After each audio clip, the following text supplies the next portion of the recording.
Hey everybody, welcome to Obscurities in Miniatures! And I cannot believe it, but it's already August. Where has the time gone? If you're watching this, that means I'm already back at work. You can see the tears running down my cheeks. No, you can't. That's okay. I don't want to see you in my moment of vulnerability. But yeah, I got to go back to work. We have school starting quite soon, which is amazing in and of itself because it barely feels like we finished.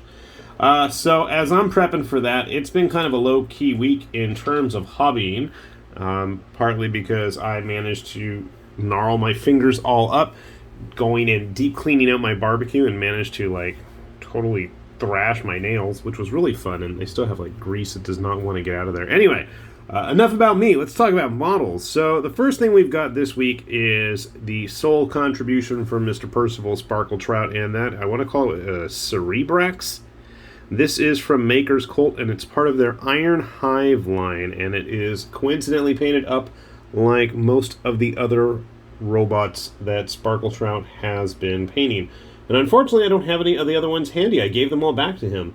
I know he painted a bunch up in similar colors from his one-page rules models I printed up for him, but yeah, so maybe I'll get him back and we can take some photos to everybody and have a big family reunion. But yeah, we've both been painting up some of these Iron Hive models, and basically I'll try to get a video together on it in the near future because they've been a lot of fun. But it's like a what-if proxy army, I guess, for lack of better terms, if the AdMech Adeptus Mechanicus guys got a hold of Tyranid parts and started to experiment and try to make things better. So basically that's the idea of the army. Yeah, you could totally use them as stand-in Tyranids, this obviously being like a zoanthrope. You can see the brain in the chamber there inside of the head. These were some teeny tiny parts, those little arms. I'm impressed we got everything on there. He seems pretty sturdy considering he is basically floating on a bunch of tentacles, cables. I don't know what I was going to say. But to go along with it, so that's his sole contribution, and just to give you guys a good idea of size. And like I said, I have been planning on putting together a video spotlighting all of these Iron Hive models. At the moment, Sparkletrout is hopefully continuing to work on his big Damarcarian equivalent. I forget what it was called. But yeah, it was a big, mostly mechanical version of the larger Tyranid model. Just to give you guys a good idea of scale, here is a Wargames Atlantic guy and a big Marine. So you can see here, it's on a 40mm base. And I went ahead and tried painting up one of their Hive Warriors. Now I tried a different sealer this week, and I'm a bit more pleased with the results. Obviously my colors don't match his, but you can get a good idea of how there's still some of that organic stuff left in there, and then they've just kind of started swapping out what's broken with metal bits. And I know they do have a couple of optional parts as well if you'd rather have a more mechanical look. So I thought this is just a fun way of putting together a nice little bug kill team for whatever your game of choice is. And there's going to be quite a variety. I know they had some big siege cannon mortar type guys. You didn't even get painted this week. Go away. So I didn't get a whole lot done either. I did manage to get a few bits here and there that have been sitting on the table that I really needed to get finished, so we can show those off, I guess. A random Gamic Furbolg. I think he's supposed to be a Druid, judging by the furs and the hairy arms and claws as he's about to shapeshift, I guess. I squeezed him on a 25mm base. No, that's a 20. I take that back. Actually, I did a couple of Gamic guys this week. Another Druid type. Nothing fancy, but he's been sitting there and I wanted him painted. Unfortunately, his staff kind of sticks out too far, so I wasn't really able to get him on a smaller base. He had to settle for a big one. And another Gamic model. This time one of his Evil Warriors of the North. I don't even know what they're called. But they all had modular parts. I like it. It's simple. It's ornate without being overtly so. There is none of the usual iconography of certain companies that don't like having said iconography show up on other models. It's good size too. Moving on. Man, we got a bunch of printed stuff this week. I did manage to get Headcracker done, which now completes my Mad Mob. Which now means I just need to finish up those stinking Ossiarch Bone Boys, as they've been sitting on my table. But he's done. I'm really curious to try these guys out. They actually were kind of fun, I gotta admit. It seems like I've ended up painting a lot of orcs lately. I know there's a couple more that'll probably be done next week, so you'll see what I mean. And I'm not like a huge fan of orcs. Nothing inherently wrong with them or anything, just never been a big fan. Here is a random Anvil model. I think this is one of their sample character figures. I know Sparkletrout had me print a few of them up for him. They're all in kind of environmental hazmat suits. As you can see here, I poorly tried to paint. I didn't know what to do, so he's just got tactical black. Not that exciting. Here's an exciting sculpt. This is from Artisan Guild. This is part of their Thieves Guild that they did recently. This model, I could not figure out what to do with the base. So she actually came attached. She's supposed to be printed in one piece on that little bit of a roof. And of course she broke off as soon as I started removing supports. But we glued her back together and she seems to have been okay since. I like it. It's a neat pose. The bird as well. The bird actually is touching the cape there that she's connected to, so it's all one piece. The only thing that's actually swappable and modular are the hands. So I just put an empty hand there. I did not do a good job of removing her supports, and guess what? I don't care. It came out okay. Good enough. So yeah, I didn't know what to do with the base, so we just glued her on a simple black one. It seemed weird to do like her buddy here. You know, the scenic one with the broken locks and stuff like that.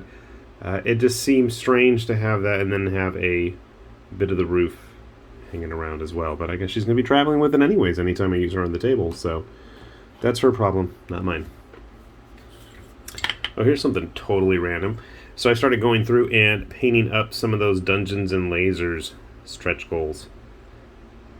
I'll have a video on those in very soon, hopefully. Just a fun little hologram. Scenery looks way better when it actually gets painted. Speaking of things that actually get painted, here is, what was she called? The Goddess of Darkness or something like that from Rocket Pig. And I really wanted to go with a very Geno Cyber style paint job. And I think I accomplished that okay, but the highlights didn't really show up. They didn't look really good either, so I just kind of went back over them and washed them all out. Oh well. I don't know what to do with her.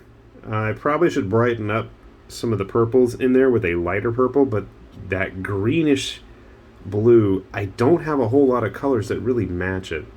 If you guys have any suggestions on what I could do to help her pop, I would love to hear them. Yeah, this is all a single piece, supportless single piece. And I actually did manage to fit it on the print bed and not have anything mess up. Although I think I did shrink it. Even being shrunk, you can see here, she's a pretty good size. Alright. Probably one of my favorite models this week. I saw this guy and I had to get him printed and painted. This is from Cast and Play. I want to say he was called like Theo Tusklight. I could be wrong, but I'm pretty sure that's what it was. He was one of their fallen angels from their Depths of Hell collection a few months back. But I saw it and I was like, that looks really cool. Very simple, but I don't know. Just the whole model works for me. The bulky Warcraft-esque proportions of the armor, the blinged out weapon, the 6 pairs of wings. He's got like the runes all over his tattered cloth there, the claws, the interesting pose he's in, how he's balanced on the one foot, but then he's also supported by all those straps of leather. It just came out pretty neat. Problem was, because of where his feet and those straps are, I had nothing to really base him on, so I just went ahead and put him on a boring, plain 32mm from Proxy Models. At least it has a little bit of texture there. It's not really coming through in the video, but I can see it, and hey, I'm the one who has to play with it and stare at it, so, haha. Now, for the last model of the week that I got done, and I don't think I'm going to be able to have as nearly as voluminous of output of painted figures with school and work coming back round to haunt us all. Probably one of my favorites that I did, and I think he did a much better job of getting sealed this week. This is, oh god, what was it? Witkuna Nuka to your head.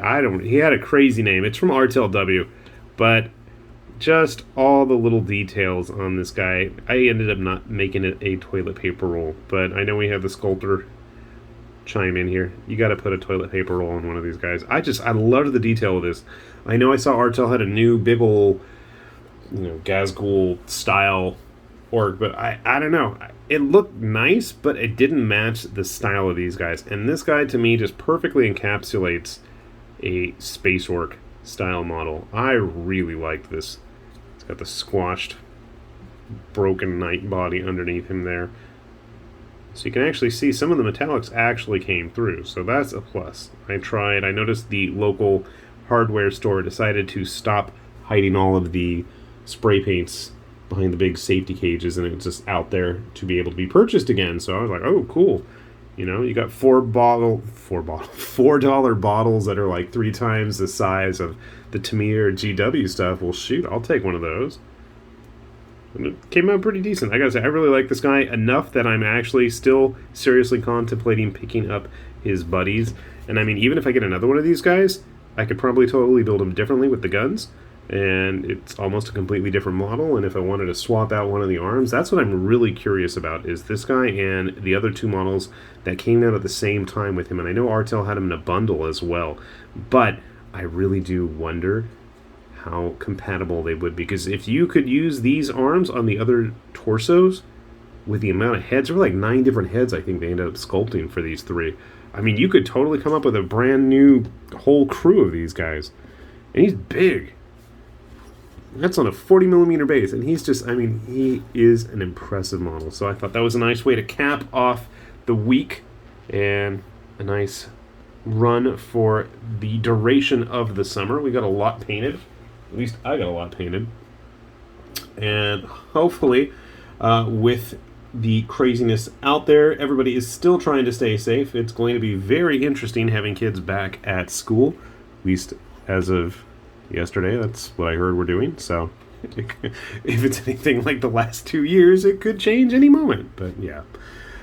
As always, we'll have links down below if you're curious to find out where to procure any of these models. I know a lot of these are 3D printed.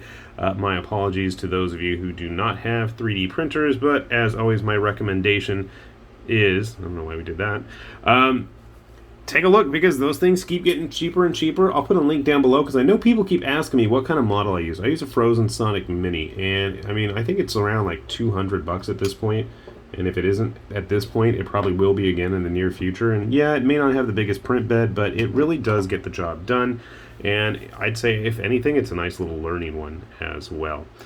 We'll also put a link down below to our Patreon page if you enjoy watching all these videos of crazy, obscure miniatures just about every day. Well, except for Fridays, at least, because that's when we do books.